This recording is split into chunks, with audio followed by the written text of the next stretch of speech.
Добрый день, дорогие друзья! Евгений Николаевич Божьев, народный доктор, и я, Олег Лупандин, мы начинаем 39-ю уже по счету встречу в рамках программы «7 вопросов доктору Божьеву». И сегодня мы поговорим на очень интересную, такую очень популярную тему, а какую сейчас вы поймете. Я зачитываю письмо к Евгению Николаевичу одной из наших зрительниц. Уважаемый доктор, у меня после каждого ОРВИ течет слизь из носа в горло и ничем не помочь. Нос оперировали безрезультатно. Сейчас переболела ОРВИ и опять началась катавасия по новой, ничего не помогает. Носовые пазухи чистые, просто течет постоянно по задней стенке. Что это за напасть такая и как мне это остановить? Промывание носа соляным раствором тоже не помогает. Доктор, помогите советом. Евгений Николаевич, давай начнем с самого начала. Многие люди считают, что насморк по утрам это нормально. Ведь можно очистить нос и забыть об этой проблеме до следующего утра. Причем такое явление, оно именно утреннее, в течение дня, дыхание человека абсолютно свободно. Он не ощущает никакого дискомфорта, у него все хорошо и отсутствуют вообще все признаки и симптомы недомогания. Правильный ли это подход? И почему все-таки появляется утром насморк? Ну вот мы сегодня затронули тему, о которой не знают врачи, которая не преподается врачам и которую они не знают даже откуда, что и почему. Вот. Интересная тема. На самом деле я сам до нее дошел и тоже не так давно, лет, наверное, 5-7 назад только. Вот. Все очень просто. Что такое слизистая оболочка? Слизистая оболочка – это наша внутренняя оболочка, которая может выделять слизь. Для чего? А для того, чтобы слизь выделяется для того, чтобы удалить все то, что нам не нужно, что попало на эту оболочку. То есть это оболочка как раз верхних дыхательных путей. Вот. То есть то место, куда все снаружи попадает. И пища через рот, и воздух, как свежий или не свежий, грязный, не грязный, и бактерии, и вирусы, и кто хочешь. Вот. Поэтому для того, чтобы выводить все это тоже, у нас существует слизистая оболочка. Она выделяет слизь. Сначала все вот эти ненужные вещества как бы прилипают, оседают на этой слизи, а потом слизь выделяется, высмаркивается, выкашливается и так далее, и так далее. Вот, то есть вот механизм общий. В молодом возрасте, в юном возрасте он так и нормально работает, и все нормально. Но практика показывает, что очень-очень часто у людей уже к определенному возрасту, там, после 40, после 50, возникает одна интересная вещь, что на этой слизистой оболочке в ней начинают жить чужие жизни. Вот. То есть, если с бактериями, с вирусами, если вообще вирусы существуют, конечно, вот как-то наше тело привыкло бороться, и наш иммунитет справляется, вот, то у нас помимо этого есть еще простейшие, там те же самые амебы, например, да, есть всевозможные гельминты и есть грибки. А грибковая форма жизни – это вообще самая стойкая, самая жизнеспособная во всей нашей Вселенной. То есть споры грибков могут даже перелетать с одной планеты на другую, да, на кометах, представляешь? Вот. То есть насколько это жизнеспособная жизнь. Вот. То есть вот поэтому вот именно эти формы жизни, паразиты, грибки и простейшие, вот, но чаще всего это амебы, они очень часто, не у всех, но чуть не у половины людей к определенному возрасту, они занимают свое жизненное место именно в слизистой носоглотке. В пазухах, может быть, которые открываются в носоглотку и так далее. Вот. Тогда что происходит? Тогда происходит, что, естественно, наше тело как-то пытается сопротивляться и выводить их. Вот. Но хитрость какая? Когда мы лежим, спим, вот, эта слизь, она не стекает в горло. Она накапливается там, потому что нету силы земного притяжения, и она там накапливается, в своем месте, где она вырабатывается. А когда мы утром встаем, мы переходим в вертикальное положение, и вся эта накопившаяся слизь начинает опускаться вниз. И у человека насморк, у человека кашель, откашливается вплоть до рвоты, до рвотного рефлекса, потому что это все туда идет, все в нос и в глотку. Вот. И человек там полчаса, час, пока не откашляется, пока все это не высморкает, вот так оно и происходит. Вот почему это очень часто происходит и почему это происходит именно в утренние часы. Потом днем все нормально, потому что все это оттекло, и там мелочь, которая снова течет, она так и продолжает течь, она сильно не мешает. Вот как это делается.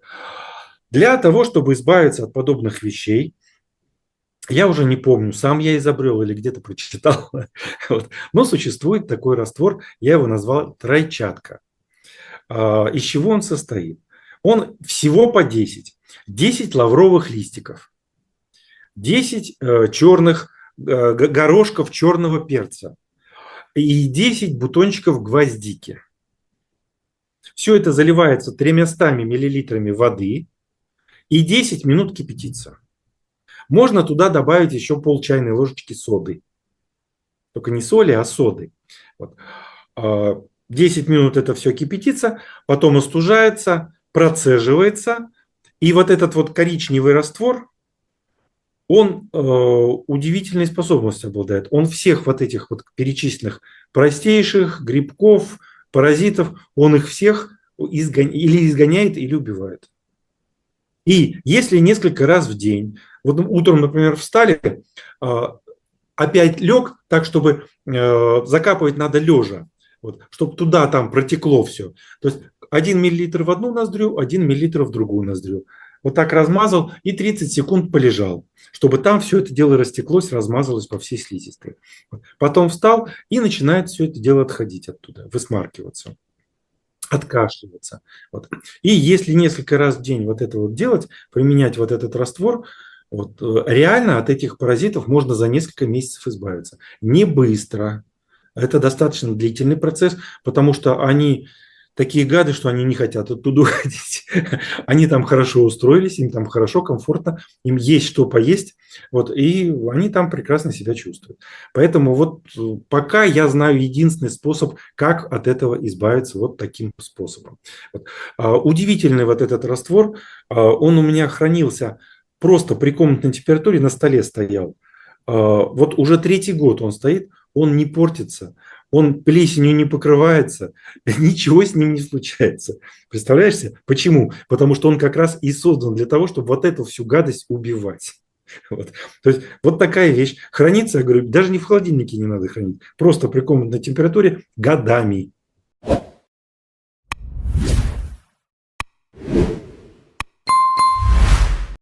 Ну, это замечательное средство. Я, кстати, первый раз о нем слышу.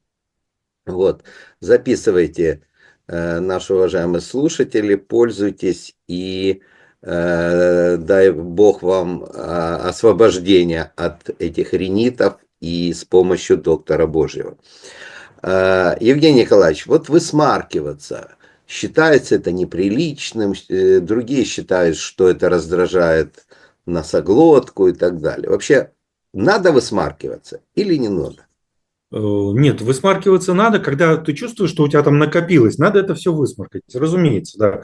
Другое дело, что это не обязательно делать при всех прилюдно, да. Вот. Ну, а так-то, в общем-то, если чувствуешь, что накопилось, лучше это убрать. Зачем там это держать? Да, лучше высморкаться.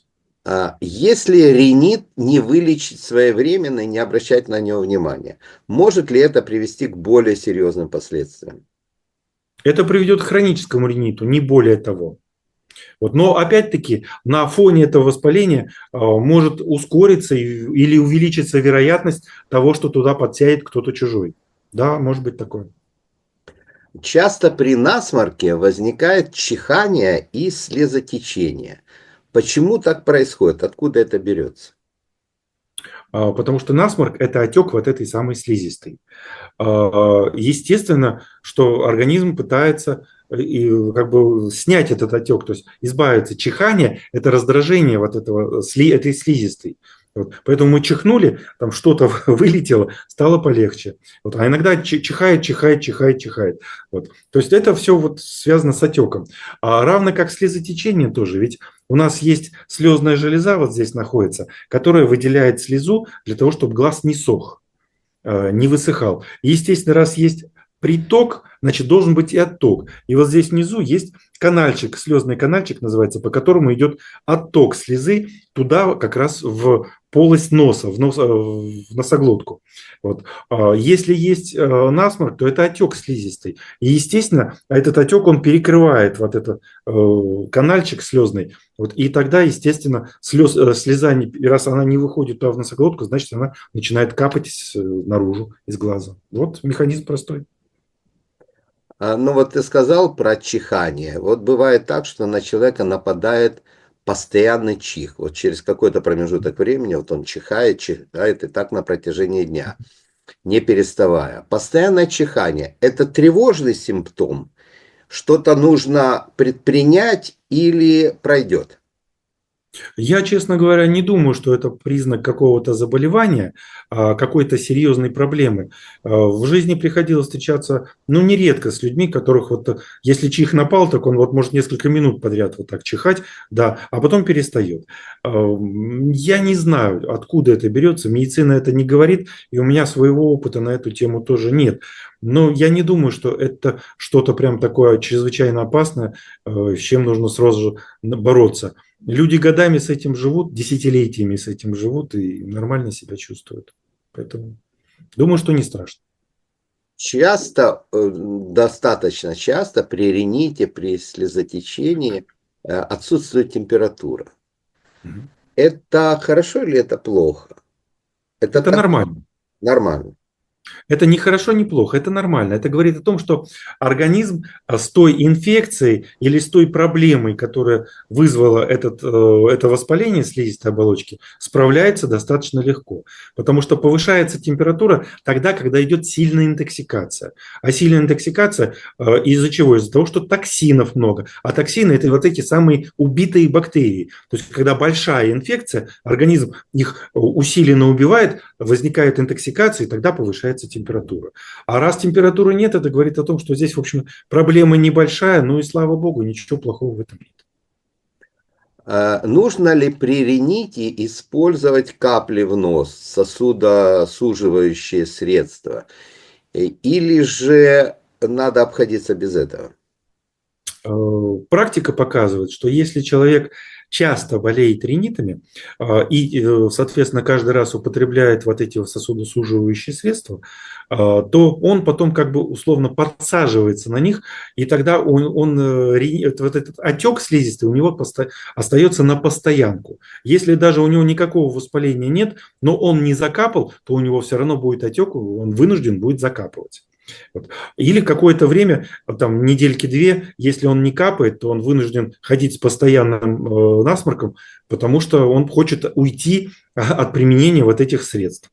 Вот. То есть вот это очень нехорошее дело. На самом деле все гораздо проще. Если есть отек, он очень хорошо снимается тем же самым содовым раствором. Сделайте содовый раствор, вот покапайте его. Он не вызывает привыкания, но он снимает отек. Он прекрасно как бы подсушивает слизистую. Поэтому проблем нет. Вот, и вы с его помощью достаточно быстро уберете свой ринит. Не проблема. То есть обычный содовый раствор, как мы привыкли, да? И Ну, нет, капать. который мы говорили, когда сода заваливается кипятком. Да, да, да, да, да, да. Да, да, вот Да. это стандарт. Щелочь это. Да, да. И последний на сегодня вопрос, на мой взгляд, очень такой интересный, но его я задам с помощью письма нашей зрительницы. Евгений Николаевич, добрый день. Уже более 2 лет, как только встаю с постели, начинается чихание, за ним идет сильное жжение и зуд в носу. Далее течет слизь прозрачного цвета. Из-за этого постоянно слезятся глаза, так как зудит в носу. Врач Лор сказал, что у меня искривлена перегородка, и из-за нее все эти беды, и что нужно мне делать операцию. А я боюсь, что сделаю операцию, а все симптомы останутся. Евгений Николаевич, вот что ты можешь посоветовать, что ты можешь сказать этой женщине, как ей быть вот в этой ситуации с искривленной носовой перегородкой? Действительно ли это причина? На самом деле, конечно же, нет. Просто врач не знал, что еще ей сказать, не знал, что, откуда, почему, и, найдя искривленную перегородку, все свалил на нее, то есть нашел козла отпущения. На самом деле, конечно, никакой операции делать не надо. Искривленная перегородка к этой симптоматике никакого отношения не имеет. Вот. И сделать я ей посоветую то же самое. То есть вот так вот по тому, как она описывает, скорее всего, это вот та самая проблема, о которой мы говорили. Какие-нибудь простейшие, какие-нибудь грибки или какие-нибудь паразиты. Вот. То есть нужно покапать вот этот самый раствор. Вот что я бы предложил бы ей сделать.